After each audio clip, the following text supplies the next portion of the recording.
Hola amigos, ¿cómo están? Bueno, por aquí nuevamente la gente de Refrimundo. El día de hoy estamos instalando un compresor a esta nevera. Es una nevera vertical de una sola puerta para refrescos, la cual el compresor tuvo un daño eléctrico. Ya instalamos el compresor, efectuamos la carga de gas refrigerante, pero siempre hay un tema que surge cuando queremos saber si el consumo de corriente es el apropiado o no. En este caso, bueno, algunos compresores en la etiqueta marcan lo que es el LRA o el RLA, que es el consumo de corriente con el rotor bloqueado, y otro es el consumo de corriente ya en régimen estable.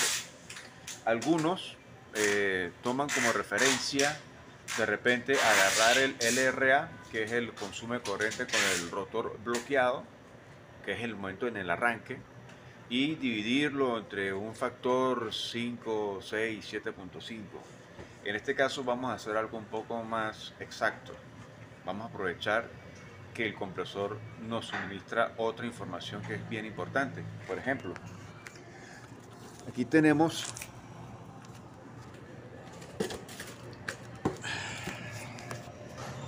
la etiqueta del compresor, que nos está marcando que el compresor es GLY12RR. Y igualmente aquí en la carcasa nos da una información adicional, una letra B. Entonces, ¿qué vamos a hacer? Utilizamos la aplicación, en este caso, esta marca Cubigel tiene una aplicación que vemos aquí. La abrimos, vamos a esperar que cargue. Ok, nos vamos aquí donde dice catálogo, ¿sí? Y introducimos aquí el modelo GLY12RRB. Ok, entonces colocamos GLY12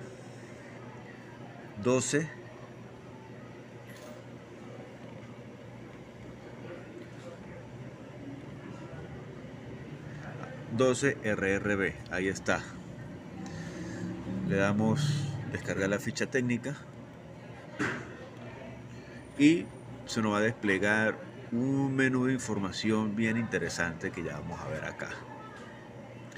Ok, fíjense, aquí tenemos el modelo del compresor, la aplicación para media alta presión de succión, el tipo de refrigerante, la temperatura de evaporación, trabaja con capilar o con válvula de expansión, ¿sí? Los datos ya de consumo de corriente, lo que les decía a ustedes, el LRA 36, la máxima corriente 8.2 y bueno, aquí acaba de apagar el compresor por temperatura. Marcos, abre la puerta para que arranque nuevamente, pierda temperatura.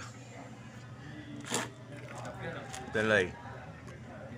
Ok, entonces, ¿qué es lo que vamos a hacer ahorita? Fíjense que en este caso la etiqueta del compresor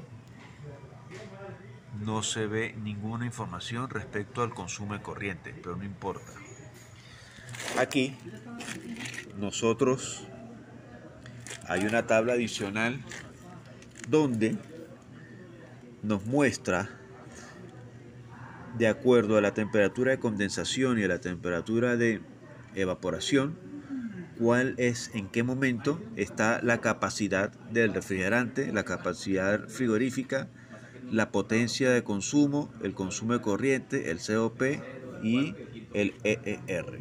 Entonces, recordemos algo, ¿no? Recordemos que tanto el consumo de corriente como el rendimiento del compresor o la eficiencia de refrigeración del compresor no es que sea constante, ella va a variar dependiendo de algunas condiciones. ¿Cuáles son esas condiciones?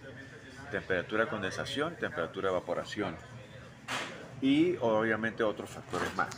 ¿Qué vamos a hacer aquí? Ella tiene un retardador. Vamos a, para efectos de lo que queremos explicarle, Ok, ya arrancó nuevamente el compresor. Entonces lo que les quería mostrar. Nosotros teniendo aquí la temperatura de condensación y la temperatura de evaporación, podemos conocer el consumo de corriente y los otros factores que les mostramos aquí en esta tabla. Entonces, ¿cómo determinamos la temperatura de condensación? Bueno, fíjense que nosotros tenemos aquí una sonda de temperatura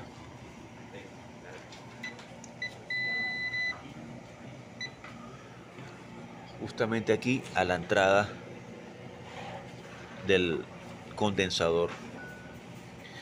Esta temperatura que tenemos aquí es de 24 grados.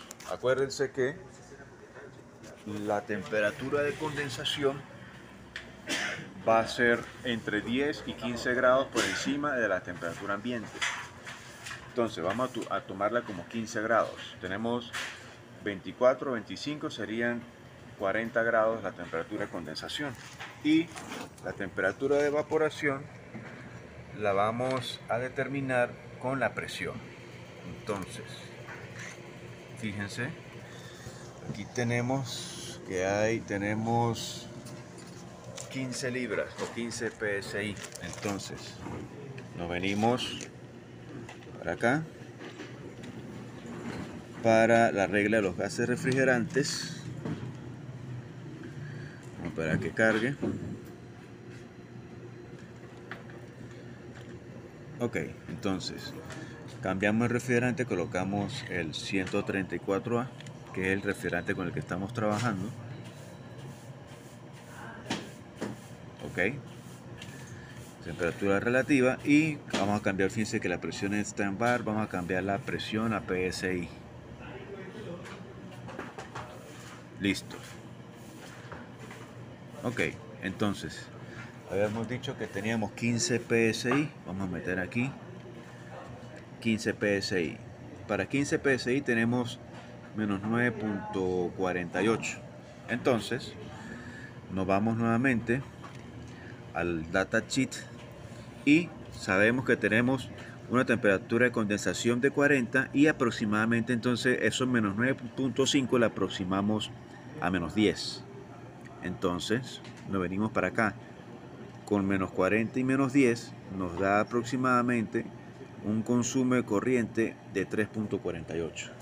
Entonces aquí tenemos la pinza amperimétrica midiendo el consumo de corriente justamente en el común. Ya va. Y efectivamente, como pueden ver, tenemos 3.78. Bien aproximado al consumo de corriente que dice el fabricante que debería tener. ¿A qué se debe esa diferencia? Bueno, esa pequeña aproximación que hicimos con, en este caso, la temperatura de evaporación, que estaba en menos 9.5 y la aproximamos a menos 10 para poder encontrar ese valor en tabla. Entonces, fíjense que por ahí tenemos una forma bien precisa para saber si el consumo de corriente que tenemos en el compresor es el apropiado de acuerdo a los requerimientos del fabricante. En este caso, pues bueno, efectivamente sí tenemos un consumo de corriente que está en el valor. Entonces, que bueno, quería compartir esto con ustedes y nos veremos en el próximo video.